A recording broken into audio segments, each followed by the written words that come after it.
It's not cold. It's just windy. These guys, so I don't know, these two guys are in, Miku and Nick are in India. Yeah. And I don't know if you knew that. And then Matt's in Southern, yeah. Southern Cal, yeah. So you guys kind of, I guess, lead us off as to do you have a specific first question? And this can come, you could chat it, you could say it, like where to start, what to know, what you think you know, but you're not sure. So, Matt was the one that really hammered home global and local. He was in a discussion. Okay. And so, at the empathy at that time. So when we talk about global and local, like this is something that, again, we chatted about, like how everything has an influence on everything else. And the goal isn't for local to stay local, but for a local part to influence the global system and to recognize that influence.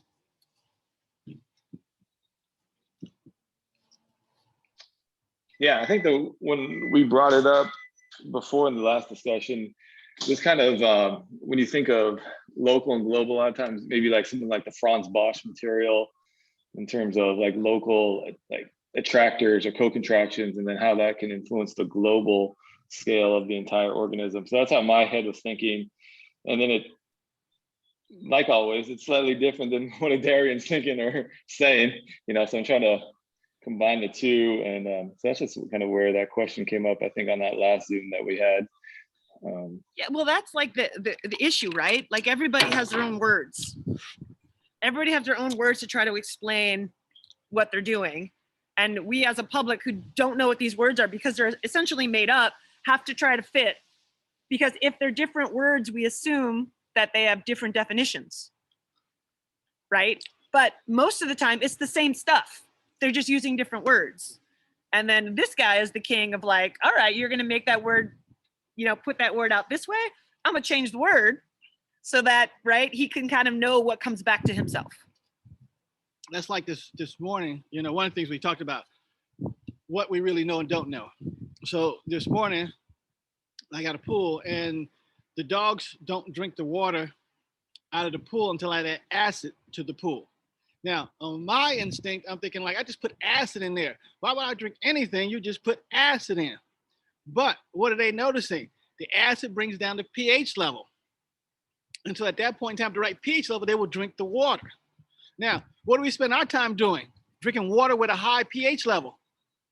I mean, like, if the dog knows something, that he's willing to say, I'm not going to drink this water until it comes down to the right pH level. Why are we drinking water that's sky high in pH level?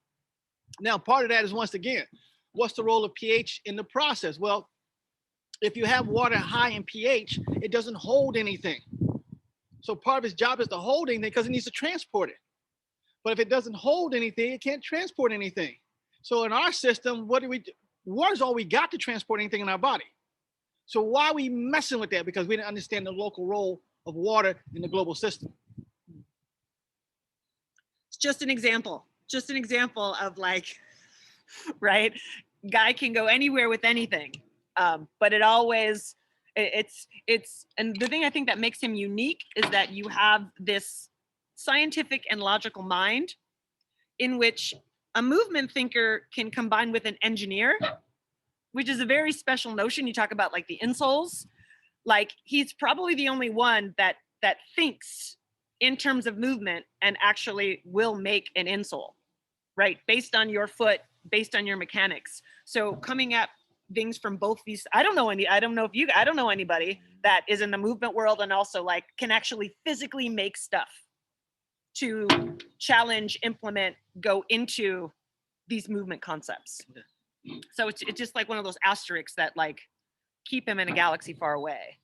So yeah, like I said, we always invite people to come out, and some people do, some people don't, But even like and Matt knows, because I was I was down in San Diego, and like I said, his experience was kind of watching the whole thing kind of unfold, where he's taking part, but there's some other athletes there. And you watch as the things happen, how you go, wait a minute, something just happened there. You can see it kind of unfold and it was funny how the young athletes, they really, us older guys, we struggle. But them young cats, they pick it up and it's like, damn. Yep. now older cats, we're over here struggling because we're trying to figure out how to keep up these young cats as they go through. Like, how do they pick that up so fast? I'm still here. Well, part of the problem is they don't have as much information to wipe away as we have. You know, so that's been a theme of this little like gathering is like, get out of your own way, like mentally, literally, physically. Like, do you just can you fold into yourself? Can you examine? Can you be critical? So that being said, I really want to kind of look at and get into kind of where you're at and your specific stuff. So you're here. So if anybody, even if you don't have a question, even if you, because in order to be fair, and in order to have a question, you have to have a pretty solid understanding of the parts to figure out a problem, right? Otherwise, it's just like concepts. So is there something that you've seen that you aren't sure of, or a word that you're not sure of, or an aspect or something that you think you're doing, like you're convincing yourself you're doing, but you're not actually sure that you're doing? Yeah, I have one question about this. I've actually texted Adarian. Look at Matt. Well, we got plenty of time. Go ahead, Nick. His question isn't going anywhere. Yeah, so the question was about glutes actually. So actually the fibers run out, right? Actually, I got this from Coach Barr. So he said me like the fibers on the left side go counter and the fibers on the right side go clockwise. So when he say glutes while we torque, right? So how actually can we use glutes to like twist in and all that stuff? Okay, I If the think fibers don't run that way. I think so. I think he went to go grab something to kind of prove your point, and this is a question for him.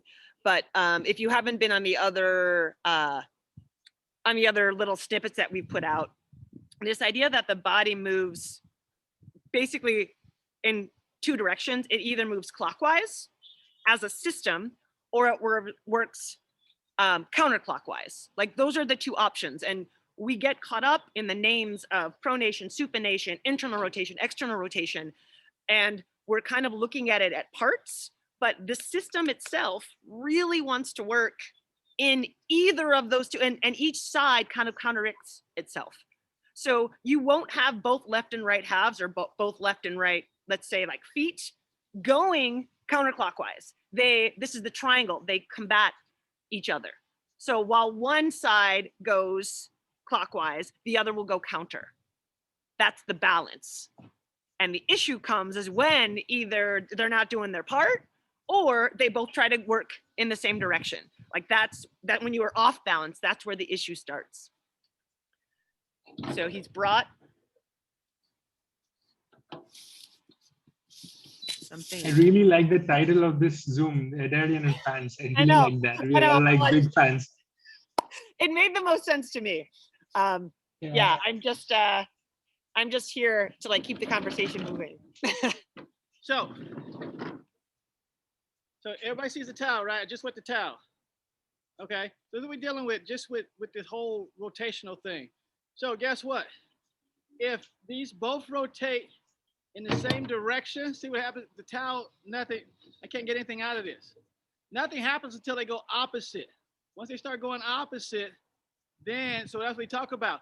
One's gonna go counter, one's gonna go counterclockwise. You know, if they both go the same direction, nothing. So we talk about taking up the slack. Well, guess what? In order to take up the slack, you gotta go counterclockwise, clockwise. You can't go in the same direction. So the body's doing the same thing. You have left half, right half. One's going, they do this because that's how we take up slack. They both go the same direction, nothing happens. And so that's something to keep in mind that, like I said, when people talk about the planes of motion, you know, there's all, no matter what plane of motion you put in, it's still clockwise, counterclockwise. If it started doing different planes of motion, it's going to fold up, which doesn't help me out. You know, but that's what you got. One glute, yes, one way, the other way, clockwise, counterclockwise. If this one goes this way, this one needs to go this way. This one goes this way, and that's how the system. Like I said, that's a local. Now I'm global. If both of them, the global system now cares less about what you just did. Let that sink in. But did that, I mean, a literal physical, like tissue exam, and that's the other thing coming here. And, you know, I had notions of it, but coming here, the whole idea with the palo, it is the ideas of a twisting. We usually think of a folding or a compressing as like a collapsing, but we want to stretch things out. Why? Why? Because now if I stretch this out, see what happens? If I stretch this out, now I really got to crank on this bad boy to get it to do something. If it's here, guess what? It takes up faster. If it's short, it takes up faster. If I stretch it out, now it's actually gonna be a slow response. For some reason, we love to take tissue, and for some reason we want to just stretch it out, thinking that's gonna be, or like I said, it becomes that part of it. So yeah. And of course, everything's relative, right? So if you are stuck here and you don't know here, then yeah, your goal is going to be like, what does lengthening mean? Like maybe you don't even have that. Vice versa, if you're only knowing lengthening, and I'm literally finding out that I live in that world of like away, then you want to know how to get closer, how to get within the space, and to know that there is rotation involved in that, in that space. So yeah. So the many components. So yeah, even that here, and we talk about, for instance, I learned about, when people talk about fascia, and so one of the things that happens is we twist. At some point in time, I got to untwist it. And that's what we never work on. We never work on twisting. If I untwist it, it goes back to the length it should be. If it's here and I try to stretch it, that's not what I want. Because now all of a sudden, see, I get more problems. If I'm here and I go back to here, it's faster to get back to here. If I go here, it's not faster. And all I'm doing is just twisting something doesn't be twisted anymore. I wonder why I'm not getting results. And that's just relative to, like I said, these fibers, they all run at these angles, and we all talk about spirals. We all talk about this stuff, and then we say, let's stretch it out. when clockwise, counterclockwise is what it needs. And even if you consider, as I'm like thinking about this, if you consider the whole notion of actual stretching, right? There typically isn't a I shouldn't say, that's the wrong word, not anti-rotation. There isn't an untwisting involved. There is, again, there's separate, not recognizing that perhaps the separation that needs to happen naturally is this. Yeah, because, and that becomes, like you said, becomes the thing. This is cool stuff, why I got this. So, and think about this here. I'm gonna put this on my arm now. I'll put this on my arm to represent. So, I think I get it just right. So we're gonna represent this here. So it's here, right? And I want to do a forearm stretch, and this becomes a problem with stretching. Like I said, if this goes here, it crosses this joint here. How do I really stretch that? Because guess what? The endpoints are fixed. The distance between the endpoints haven't changed. So how do you stretch them when the endpoints cannot change the distance? Guess what? Rotate, I just changed the endpoints. See what I'm saying? I just changed the endpoint. So at that point in time, you got it. That's always been the most fascinating thing to me, is that these things are fixed here on this bone. The bone hasn't stretched out, but yet we call it stretching. Like, how'd you work that out when the endpoints never change distance? The only way to change the endpoint between the endpoints is to rotate them away from each other. Pause. That's what the whole weekend's been like. So then you're like, oh, okay, so it's one of those things, right? Being here for 3 days, it's like that thing, I am not going to fully be able to process that. So I have to like literally take it and I have to put it in this jar, untouched, untamed, and not forgotten. So as I get home and on the plane, right, then I could like actually work it through my body and understand it.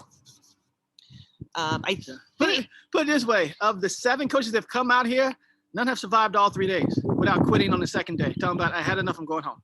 And we did have some burrito fuel though. Yeah, there was some. Yeah, nobody should survive it. Like, I'm done. I'm going home. I'll deal with you tomorrow. So yeah, but that, like I said, it's one of those things where once you start, if you make it simple, we, like I said, we have all this information from whoever, from Franz Bosch, from Seagraves, from this person, from we have all this information, and we got to try to make sense of it, and we have our own body, and that's why we thought about anatomy and physiology. I always thought, like, I get to cheat. I mean, if I'm taking a biology test, I get to cheat. Why? I'm there. Origin insertion. Oh, got it. Got it. got it. I mean, you actually you got the cheat sheet in the course, and they're like, why are we struggling in this class when we can cheat? It's literally okay. It's about us. Physiology. Let me think about heartbeat, flow, pH. Let me think about this for a second. I get so it's always weird to me that we have our body and we don't actually go, I'm trying to stretch this muscle, but it's not working. Oh, snap, just stretched it. Matt, you had a question? No. That's okay. It could be one of those Not the moment. Yeah, where we literally just kind of like leave it there. That could absolutely be the point. So yeah. Of this. Miku, you? Notion. I think this falls under this. I think it falls under the Bill Hartman's intensity model, I guess. But again, we're talking the same thing. End of the day, he talks more towards, I guess, he talks about expansion and compression because the body is filled with fluids and gases. And I think it's more or less the same thing. It's just, I think, semantics. That's where people run into the problem. They say more or less the same thing. That's where everybody runs into more or less the same thing. Okay, we go. And so like we'll do this experiment here. So we're gonna collide into each other. We did this yesterday. We're gonna collide into each other. So normally if two people collide, push one another, what do? We push, we do this here, right? That's what we try to do. Now, this time we actually are going to compress. We're going to move within our internal space to help out with this process. So now we collide, and if we come with our internal space, all of it, see what happens? I learned. Yesterday I was like, see what I'm saying? All of a sudden, when we come in our internal space, we become more rigid and more stronger. But normally we don't do that. We're not talking about the same thing. We say the same words, but we're not talking about the same thing. Because compression to me is just like a language. And so like one of the things she learned yesterday was, this is a move we learned with Paolo. So one of the things we did yesterday was I said, put your foot so take your right foot and put it into your left hip. She tried to do this. This is what she tried to do. She actually physically tried to pick up her foot. Now, for me, I'm physically going to pick this foot up. I'm going to, see what I'm saying? I'm going to compress it to that hip. I'm really going to try and put it into that space. That's how I'm going to compress it. Now, once I do that, see, I'm solid. If I go here, I'm still weak. So to me, compression means internal space manipulation. How do I take this shoulder and put it over to this shoulder? Not just how do I squeeze together, but how am I actually going to manipulate the space within my body that's there and available.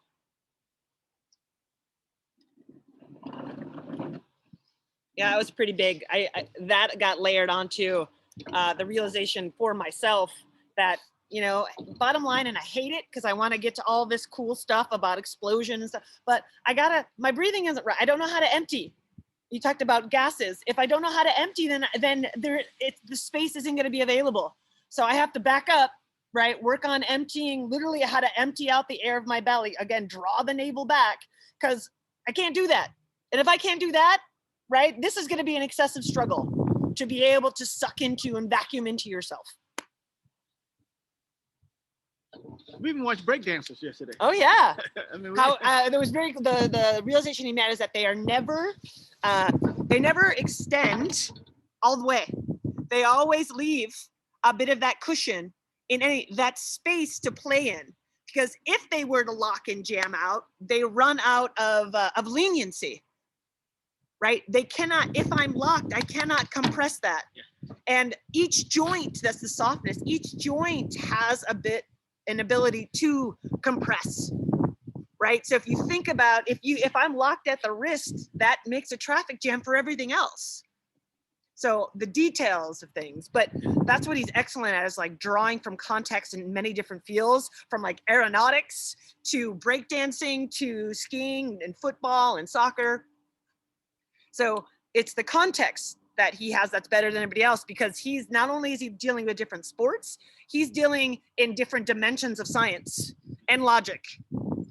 Yeah, and that's even like, like say if we talk about tackling in football or something, like, or even basketball. We talk about the context of basketball. How can I bump into a player and still make the layup?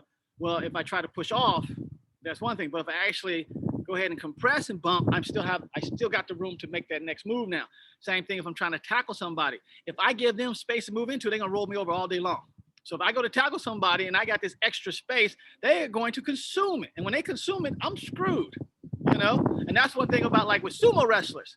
Them guys, whether they know it or not, are excellent at not giving up their space. When them guys collide, they're really excellent. That's why they got to grapple, because I'm not going to allow you into my space. So now I got to grapple to figure out how to get you off your feet.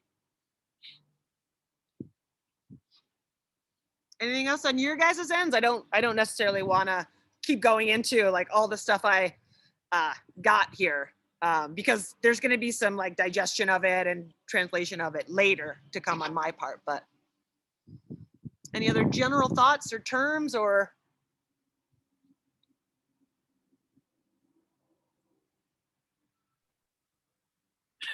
Yeah, all right, let's say maybe, okay, so regular sport athlete, that they're not track and field athletes, they're not linear pure athletes only, basketball, football, soccer, basically what I do for a living, which is right, train all the sports.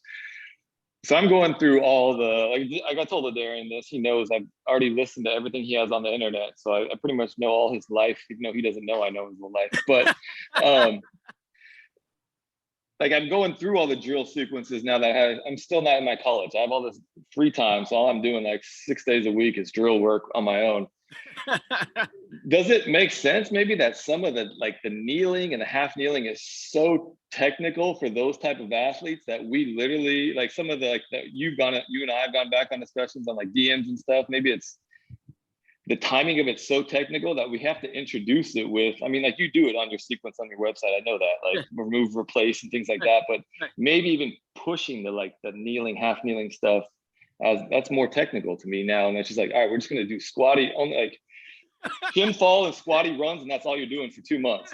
Like I'm not teaching this basketball guy how to get up from a falling start because he's 6'8" and I'm 6'2" and I can barely do it. So my 6'8" guy is not even gonna, it's too technical almost. I don't know what you think about that, or is it just? Well, that's what so that's part of the whole compression talk and everything like that, where it's still like some information you haven't gotten yet, you know, that's going on. And that, even as coaches, like I said, I've watched like quarterback coaches work with guys.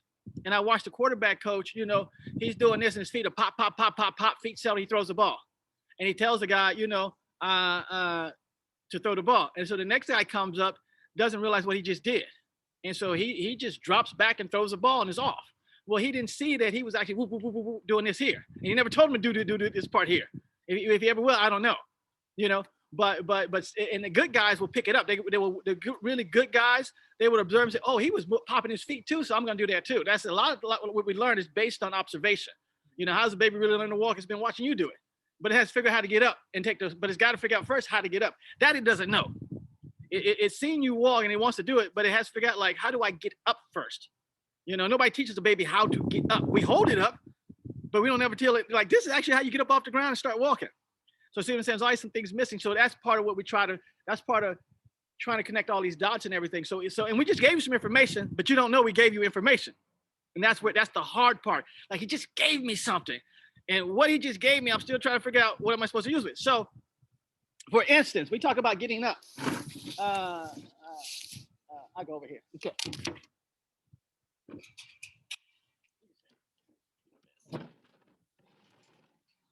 So part of this process is we just talk about this whole compression and making space within me. How do I get up?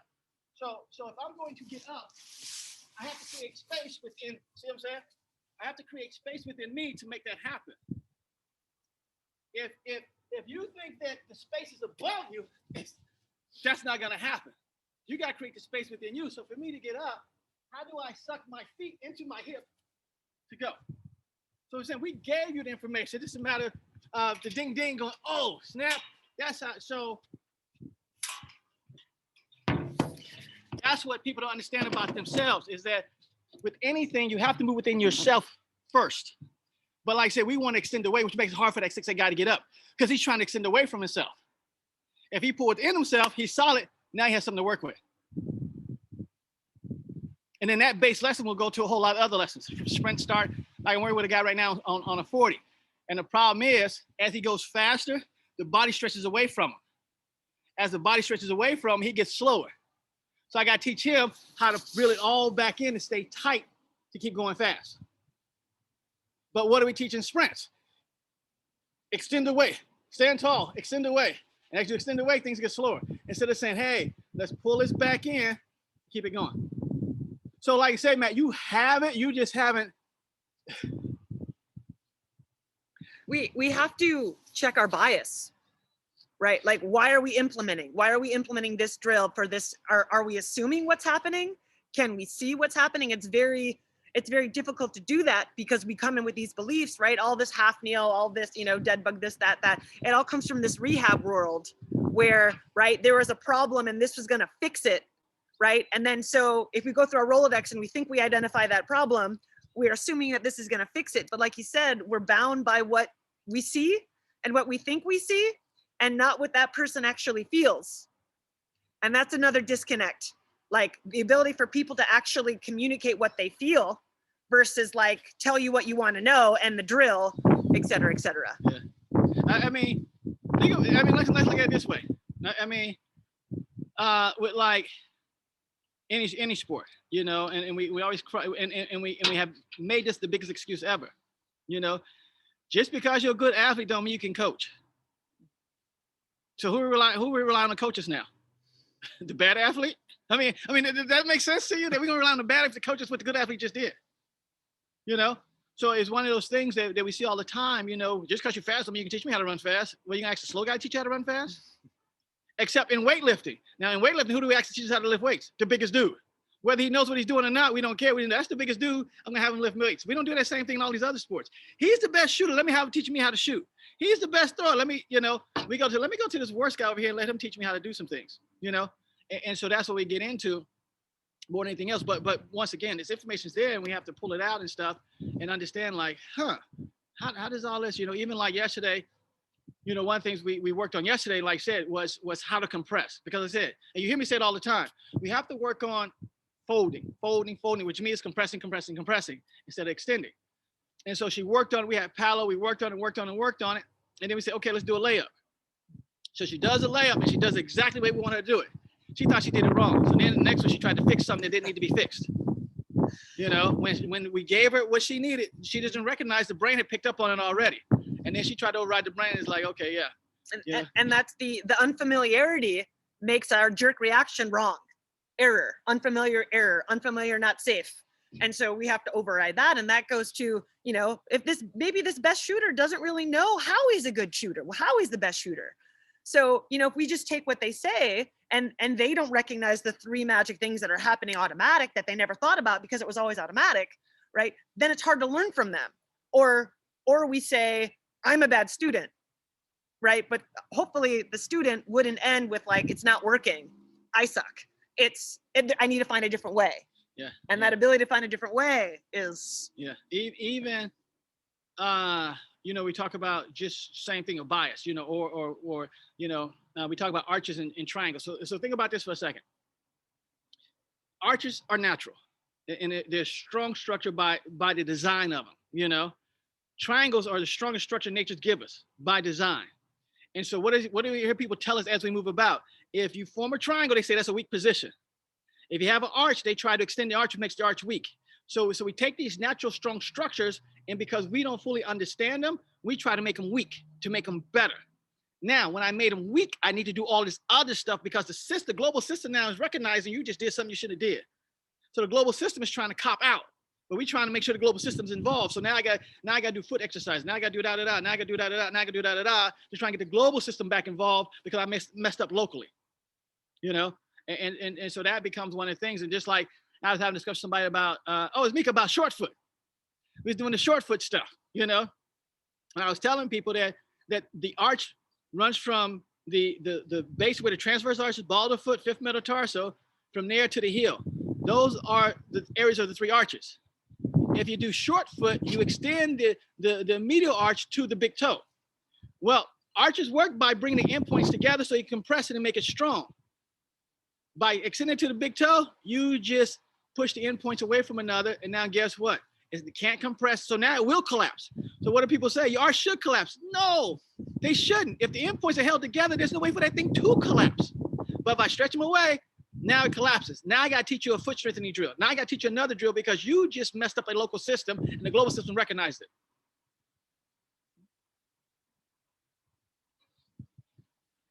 So Matt, yeah, it's not that the get up drill. It's really a compression drill that you got to teach them, and that's just one of the many. The kneeling get up drills is one of the many compression drills.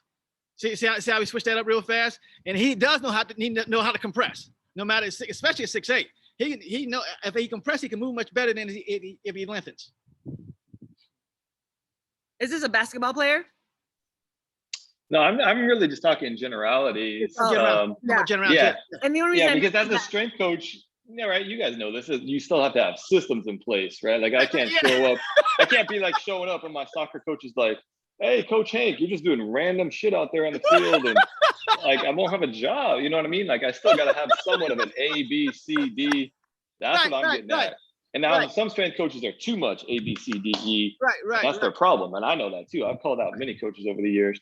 So sometimes it's still like I still got to have an A though. Like if I don't have an A, I can't walk on the field. My athletes will look at me like this cat doesn't know what he's doing as my coach because he's fumbling his words and so that's what I'm saying. Like I'm always trying to refine my systems, and right now my system is saying, for me, I'm probably gonna teach more like falling shin from a 2-point standing position. I'm gonna do squatty runs from a standing position because athletes stand.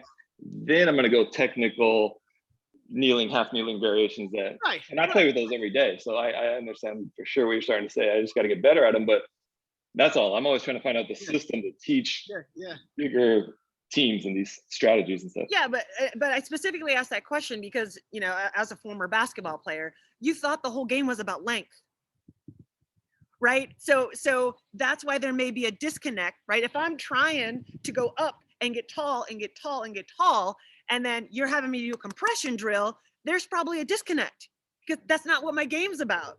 So that's what I mean. Sometimes you have to connect the dots for them that, you know, that length is actually much more explosive if it comes from a compressed position. Yeah. Or and do that drill. But like I said, you got to work on it. And that's why a lot of people struggle with outside this. They don't work on it. So once you work on what we just worked on, compressing and bumping somebody, now you can teach a big man how to bang in the middle. Because you can say when you bump if you compress and bump somebody, you're gonna spin them so fast it's crazy. You know, that's where it becomes, like I said, why we tell people you got to do this. If you don't do it, then it's gonna be hard to connect the dots and explain to the big man why you compressing. Because the compression is gonna allow you to do what we need you to do. You know, and we've seen guys go through the middle, Kyrie Irving, all those guys. What do? They get so small when they go through the middle, and then next thing you know, they come out of it. You know, if they don't get small, they can't navigate the traffic, the space that they have to work in. You know, but if you never practice getting small, how are you gonna do it in game time? And like I said, the Kyrie Irvings of the world do it naturally. They figured it out. But like I said, it's not the elite athletes that we need to teach. It's how do we take what he just did, what do we call that? And how we get my guys to figure out like, and it's not just I'm gonna fold up or squat down. I'm going to actually shrink myself to get big. And that's kind of what I meant. I'm so sorry to interrupt. I think Mike Tyson kind of uses the same strategy. He scans, he goes down, and then boom. Pops you, yeah. And when he stopped doing that, that's when he started getting beat. When Mike Tyson started being a stand-up boxer and he couldn't move, all of a sudden Buster Douglas found his head. But before that, you couldn't even find this dude. You couldn't find him. Next thing you know, when you're looking for him, you're out. And I to kind of jump back just a little bit, I mentioned that specifically about athletes is because too often they're not there to connect dots. They're there to be good little soldiers, right? So you won't have, you won't have an issue being the guy that does weird things if you connect the dots for them. This is why. Now you have buy-in, right? And then on the court, they recognize because they were told, right? They didn't have to think about it. They were told why this is important. Yeah. And now you have buy-in, and now you have cross-application and context. Yeah. So at least that's what I found. Well, that's like, I got fired from my last coaching job, you know, and somebody think, who fired this dude? It's funny. I got fired from my last coaching job, and this is why I got fired. The coach, I was the assistant track coach at Pembroke, and so the head coach hired me because I was different, and they had athletes that acting crazy, not disciplined, you know, injuries sky high, so forth and so forth, you know. So they bring me in there and everything. And so, you know, one of the first things I bring is Palo. I bring Palo in, and we doing the Palo stuff. We da-da-da. And the athletic trainer goes, what are you doing? I said, we're warming up. I go, I don't get it. You know, why don't you stretch? And back to the same question. How do you stretch a muscle? And this is what I'm asking the trainer. I say in the biology class, they tell you can't stretch a muscle. So why are we out here trying to stretch muscle that we can't stretch? You know? And so we're talking about some things that, you know, about just about fibers and how they run and what we're trying to do and everything like that. And so throughout the year, the year, my athletes are doing well, and I have very few, if any, injuries at all, you know? So one day there is a collision on the track, and one athlete's on the track, and so what I do is, so the athletes don't gather around this one person that's basically knocked out on the track, I keep doing what I'm doing. I say, hey, that's not our business over there. Let's keep having practice, you know? So next thing I know, one of the athletic trainers that is not the trainer for our sport, you know, this is a trainer for some other sport, not for track, you know, comes into my office and says, Adarian, I'm tired of your fucking shit. What? Yo, bullshit, get everybody hurt out here. What? And I'm like, who are you talking for? Because you're not you don't even work with us, you know? So while he's going through this process, and the head coach is in the office, listen to this whole thing go back and forth. So I said, okay, cool. I said, so you're blaming all this on me. Got it. Hey, let's pull up the injury report right now. So we pulled up the injury report for the track program. Guess what? I got 0 athletes on it. The head coach had 8 athletes on the injury report. The sprint coach had 9. So 17 athletes, all belong to these 2 other coaches. They blamed it all on me. And the head coach said, well, they made it seem like it was you. Dude, you didn't read the report? You didn't read it. But they was, like I said, they couldn't figure out how I was getting the success I was getting. And instead of trying to understand and work through the process, you know, they just blamed everything on me. Like, y'all doing the regular way and got people hurt. But they couldn't accept that. They couldn't accept that maybe we're doing something that, you know, and so that's what you go through all the time. And yeah, and I had a process. Like I said, we went there, we went here. You know, like I said, my athletes, you know, used to you know, we started skipping. And so one of the first things we did was skip like a quarter of a lap. Then we skipped a half a lap. Then the warm-up became a 2-mile skip. So it was a process to it, you know, and my athletes felt strong, they felt good, you know, and they felt confident. So part of this, you know, we do this for many different reasons, but one of us is to be confident. If you can skip 2 miles, you have no problems running somebody on the track. You have no problems when it comes to confidence because you already know, like, what? I can skip 2 miles, which is a very difficult task, you know? So, but they didn't understand the system, and that's part of it too. You understand your system, but other people may not understand the system. And they really shouldn't have to understand the system for you to be okay. If nobody's getting hurt, everybody's getting better, why do people bother us? I think the other elephant in the room is like, oh, okay, so collision on a track, like, is that part of your coaching? Like, don't run into each other on the track. Like, We tell athletes, track. That piece have to get added. Track. You know, but like I said, and then the next day, they called me into the office and fired me. This had nothing to do with me, but it did have something to do with me, you know? And so even a lot of times it's not even about results, it's about compliance, you know? And so that's the whole part, Matt. Yeah, how do you seem like you're complying without complying? Which I think is potentially a good full circle, right? Follow the outliers, right? That even though the information got, you know, will get people like, well, a lot of people say high knees. We'll go listen to them, right? Like, why are you here, right? Because if you were open-minded, you would consider it without being like, but there's only one guy talking this way. Me personally, yeah, I'm gonna go listen to that guy because things aren't working. Well, even our running joke this week has been this here. If you wanted to learn how to do an A skip on YouTube, there's probably 1 million videos on A skip. Why do we need 1 million videos on A skip? And everybody will watch every last one of 1 million videos thinking they're gonna learn something different from these 1 million A skip videos that are the same videos. It's amazing. And then somebody says, hey, I wouldn't do that drill. But these other 1 million people did. You know? And so that's what we deal with more than anything else is this, like I told on Instagram. I don't understand why one person should have all the followers on Instagram because everybody's putting out the same information, you know? But that's why you have, it's about the affirmation point of where I'm gonna follow all 1 million people that are saying the same thing I'm saying. Because that's my bubble, you know? And so the person is not, then no, and everything. So yeah, I think that becomes the part of, yeah, how do we disguise our system? Even like when I used to work with athletes, and the reason I switched from working with athletes to working with coaches was because the coaches would mess up what I did. They would, and so I got to the point where I tell athletes, like, look, you're gonna be able to do this so well, they won't even recognize what you're doing. They're just gonna tell everybody else, do whatever they did, do what they did. And I said, haha, joke's on them now. You know, but that's how good I got disguising what I was doing, that they didn't even recognize it was different. They just recognized it was good, and they told her, hey, whatever they just did, go do what they did.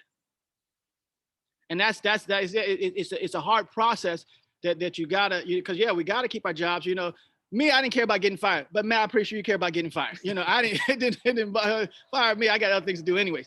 But but like I said, we got to get along and stuff like that. So how do we disguise what we're doing and confirmation bias in our field. Yeah. How do we disguise what we're doing and make everybody think we're doing what they're doing? And part of us using the same words. You know, part of us is using the same words they use and then flip it on them. You know, that's like I started using the word retraction because that's a hot word, retraction. And I started using the word, and you'd be amazed how many people started following when I used that word retraction. You know, but then understand how I was really using the word retraction. And so it's one of those things that, so that's one of the things I've learned is like you said, I'm gonna use it, I'm gonna flip it on them, and they have no clue. You know, I've been using the word glute, and everybody's like, "Ooh, glutes, glutes, glutes, glutes," you know, but has really no idea, like, what is he really talking about? You know, because they don't ask that question, because they think we're all doing the same thing anyways. Because other many people did the A-skip this way, we all must be doing it this way, you know. So it becomes that part of it too. Just understanding, you know, when you really understand it well enough, how to use the word and flip it on them, you know, because. Think about this here. When people use the word adduction, abduction, right? I'm gonna take away from the body, I'm gonna add to the body, right? Okay, so now, if I raise my arm up, we call it what? Shoulder flexion, shoulder extension, shoulder something, when really what? I just moved it away I just took it away from the body. So I just abducted away from the body. When I bring it back down to the body, I just adducted it back to the body. But yet we got how many words to explain this? Take away, add to. Take away, add to. Amazing thing. Same thing. Take away, add to. Take away, add to. Take away, add. I mean, it's just amazing. We only need the one word.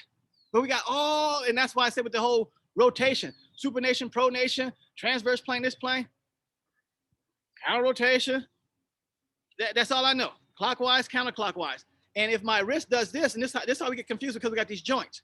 So if my shoulder is rotating, you know, this is still doing the same thing. But because it's in this plane here, we call it something else. Nope, it's still attached to the thing that's rotating clockwise or counterclockwise. So it has to rotate in the same direction. It can't do counterclockwise if it's rotating clockwise. But guess what I'm going to say? In the field, hey, lift the shoulder, da-da-da. Don't, you know, supinate the hand, pronate the hand, supinate the foot, because you got to. You got it if you want to keep your job, you know. But other than that, teach your athletes something different in the process. And when your boss walks by, what do your boss think? You're just doing what he's doing. What the other trainers think? He's just doing what I'm doing. How come people ain't hurt? Why is people so, you know? So you get to that stuff there. But yeah, that's you know. So with retraction is a cool word, which is why I adopted it. I thought it was like a really cool word, and so it's another way to say something. So when we was talking about that, and Matt, you asked a question about how to do it, you know, when to do it, all that type of stuff. So it's kind of simple. Can you see me? Yeah, I'll find it. All right, we move out here, move a little further away, and everything. So yeah. So this is what we're talking about. This whole thing. A lot of times people say, lift your foot from the ground. But what do I want to do? I want to retract the foot back to the body. I want to retract the foot back to the body. That's what it means. Some people are taking this to be here. They call this retraction. To me, that's a poor use of retraction. There's nothing being retracted. It's being pulled back down to the ground, but it's not being retracted, because retraction means back into the body. So when I'm running, you hear me say that word, what am I trying to do? Before this foot hits the ground, I want to retract it back into the body. You know, same thing. I can use on the backside too. This glute here. I'm going to lift this glute up, or I'm going to do what? I'm going to retract this foot from the ground. So it retracts back to the, all I'm trying to do is retract this back to the body. So if I lift with the glute, it's gonna retract back to the body. So see what I'm saying? I just taken that word that they like to use because it's a really good word. I'm gonna retract it back towards the body. I'm gonna add it back towards the body. Either way. But I'm really not going to do that, and I'm really not going to do this here. So yes. All right, guys, I'm gonna sum this up because selfishly I want my last 6 hours before I have to leave. But does that retraction make sense now, Matt? Yeah, no, I think you'd probably admit that most people have an understanding of retraction from the backside in this field because we've heard of that before. So it was the retraction of the front side that I was like, what the F? I've never heard that before. So the retraction backside, I mean, retraction by definition, like you said, is clearly back into the body. That's the definition of retract. But the front side, I said, how the hell does somebody retract the front side? That didn't even make sense in my mind. But yeah, now it makes sense. Yeah. That's part of the thing though, right? I think Coach and I recently, we learned about this new term called unlocking the ankle. Oh, unlocking the ankle. Yeah. Unlock it. See what happens. Yeah. I mean, so again, the three take other than all the nuggets, it's like make words as universal as possible, not specific, but universal. Keep it simple, challenge your bias, and ask questions. Yeah. Be able to ask specific questions. Keep digging. So yeah, and even with words, even with words as universal as possible, keep them at their meaning. Don't change the meaning of a word. Keep it at it. If we use the word like retraction, oh, okay, cool. But let's not make it into some new. Expand it versus keep it small. So yeah. Thanks for joining us, guys. Appreciate it. Hey, Matt, like I said, I'll be down that way probably April, May, but we can get down there. We're gonna get busy, man. The weather's getting nice. I got my COVID-19 shot, so I'm ready to rock. There you go. It's 70 degrees today here in LA, so. So yeah, we're supposed to be 80 this weekend up here. So Okay. it's time. It's time. Thanks again, guys. Take care.